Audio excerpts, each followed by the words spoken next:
Tarzan and the Diamond of Asher.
While encamped near Tuanbaca, the mountain of sunrise, Tarzan and his friends are captured by a band of Hesse-Harrians and proceed toward the forbidden city of Asher under their escort.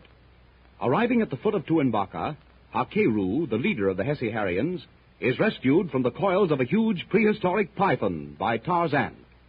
In the Sanut, or car, which is to convey the party over the volcano's rim and down into Asher, the Hesse-Harrians remove their skeleton masks. As the captives enter the city and approach the great pyramidal temple of Ma'achu, they hear voices raised in weird chant. As he listens, the blood drains from Hakeru's face. He turns to meet the cool, questioning gaze of Tarzan. What is it, Hakeru? The chant of death, O Tarzan. It is sung for thee and thy companions. Ye will be offered to Ma'achu at the beginning of the moon. But because my life is thine, I shall intercede for thee and thy friends with the Atef Suten. Come, follow me into the temple of Ma'achu. What is the matter with Wolf, Tarzan? He stares into space as though watching something. Wolf? Yeah, Tarzan. I am coming. Look, Tarzan, how those great doors open before us. It must be done by machinery, I don't know. Wait, Tom. You hear that dull, ratchet sound? No 10 men could move those massive doors. It's been spooky in here. Those little blue lamps don't give much light, even if there been plenty of them.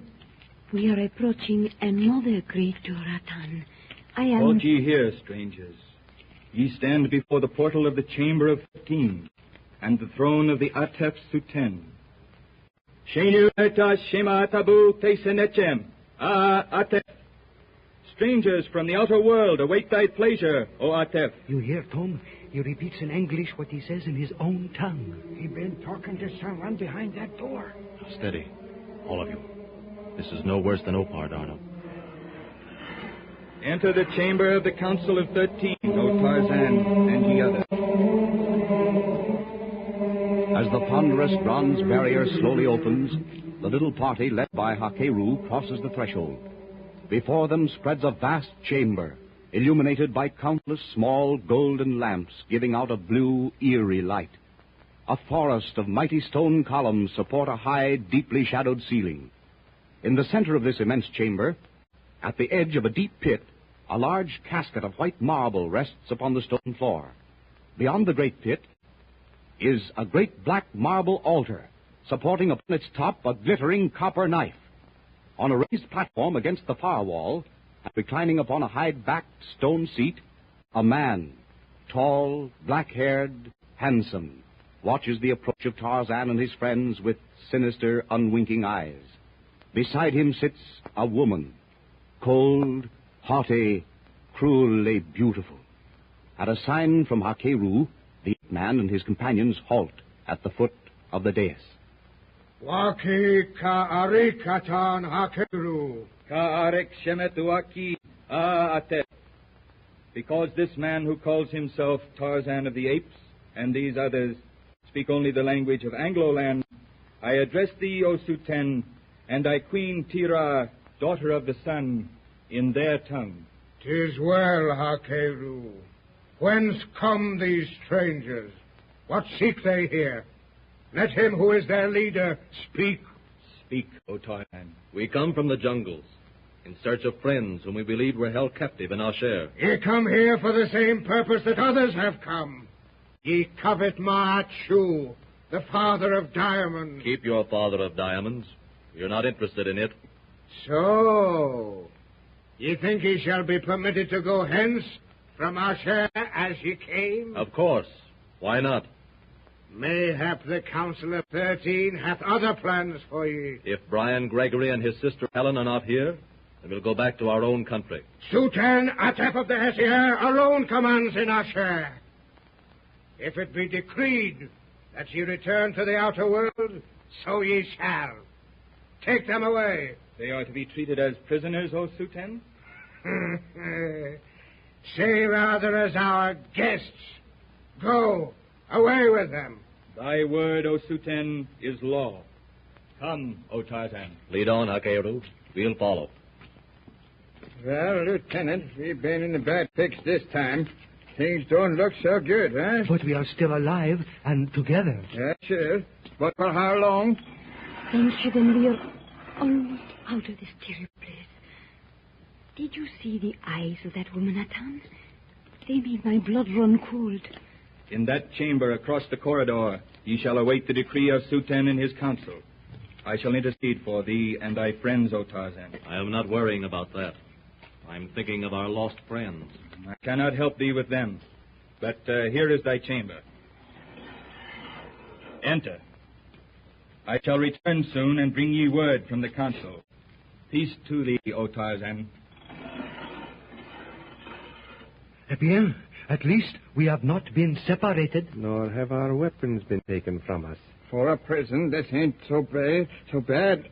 Those stone benches around the walls been covered with soft-looking skins and furs. And I suggest that we all lie down and rest while we can. Are you not worried, Tarzan? Worried? What about? About what will happen to us? It isn't time to worry, Margaret. They'll have to take us out of here sometime. When they do, we'll make a run for it. Wolf, you are still willing to share with me in the Father of Diamonds? That's what I'm here for. But where is it? You saw the white casket beside the pit in there? Yeah. And you think... What else could be in such a casket? It is their ceremonial chamber, that great hall. It must be in there. The casket is the logical place for it. And how do you propose to get out of here and into that big hall? Leave that to me. I shall open the doors. Now lie down, but do not go to sleep. Donnerwetter, how do you know? Never mind how I know. By opening this door, we'll probably waken the others. We must be outside with the door closed before they can follow. What are we waiting for? Look, Magra, Dano, and Larsen are dead to the world already. Why not get it over with? Tarzan? He may be asleep, but not soundly enough. What about those apes Hakeru told us about? You know, the guardian apes.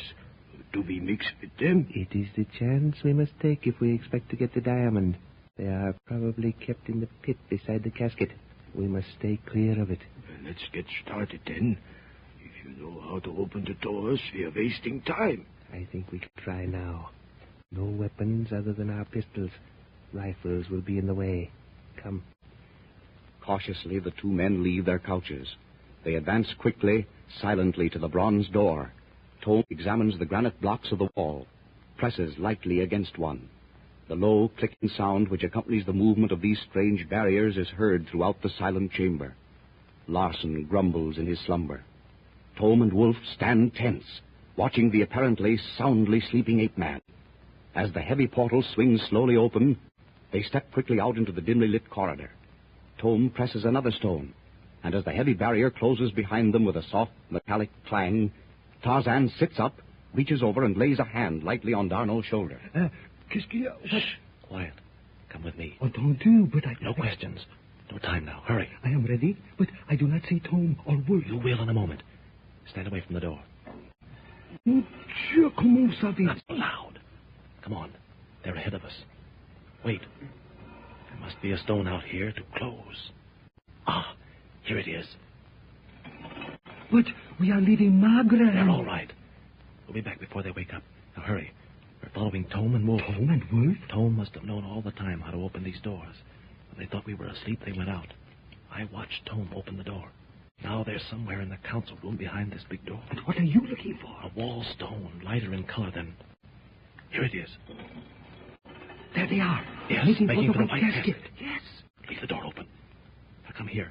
Behind this pillar, it's close enough. Listen. Écoutez. They are arguing. Now, Boone, we have an understanding. We split 50-50. Yes, sir. No more. Magra, you and I. That's better. Now, lift up the lid on that box. If the diamond is there, I get it. Help me. It's heavy. Together, then. Now. Himmel! A disc of gold. But there's the diamond. Get the disc. The diamond is in the center under that lid. Lay it on the floor and pry it open with your gun barrel. With the golden disc on the floor between his knees, Wolf pries impatiently at the slot-like opening in its center. Tome, contemplating the excited German's half-closed eyes, stands thoughtfully fingering the butt of the gun at his hip. With a low, insane laugh, Wolf wrenches savagely at the disc. Abruptly, it flies open. Instantly, the vast chamber is flooded with an intense, blinding glare. The eyes of the four men are glued to the great glittering gem which lies embedded in the golden eye. Helpless beneath the sway of some superhuman power that holds them nerveless within its grip, they stand like graven images without power to speak or move. A huge, shaggy head appears above the rim of the pit behind the German. Small, red, wicked eyes glitter evilly in the white glare of the diamond. A torso, huge, long-armed, short-legged, and covered with thick red hair, clambers grotesquely over the rim of the pit.